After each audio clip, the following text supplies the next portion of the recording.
As part of the Ministry of Finance and Economic Development's Road Safety Project, the Western Regional Hospital, the Ministry of Health, and the Belize Emergency Response Team BERT received two new fully equipped Type 3 ambulances today.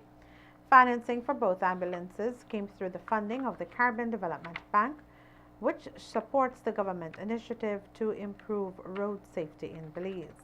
Yvonne Hyde, Chief Executive Officer for the Ministry of Finance and Economic Development, says the aim of the ministry is to reduce the number of deaths and injuries that occur on the road systems in Belize.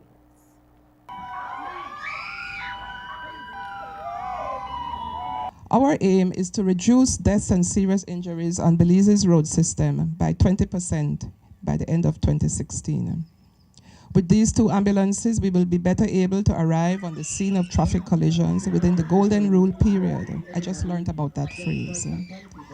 International best practice states that in relation to trauma incidents or road traffic collisions, there are two critical response time intervals that impact positively upon the clinical outcome for seriously injured persons.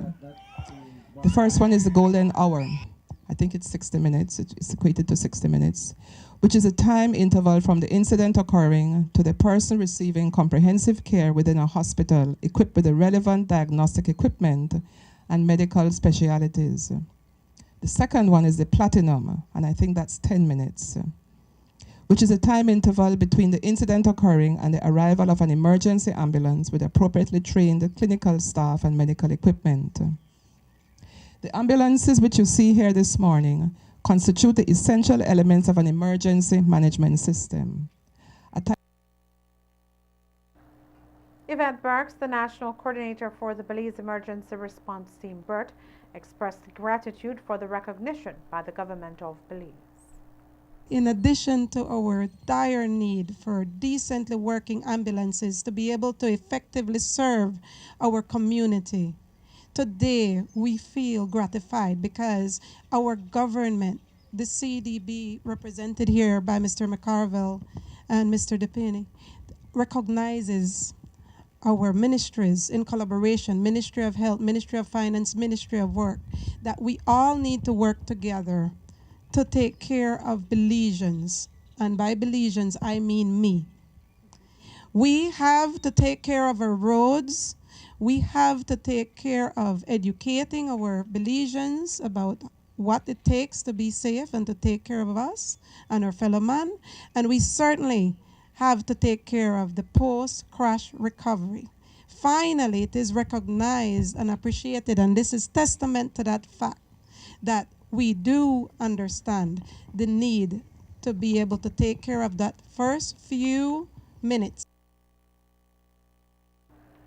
Although the ambulance will assist in the effectiveness of health care, Marvin Manzanero, head of the epidemiology unit in the Ministry of Health, says it's not the only factor that needs to be taken into consideration.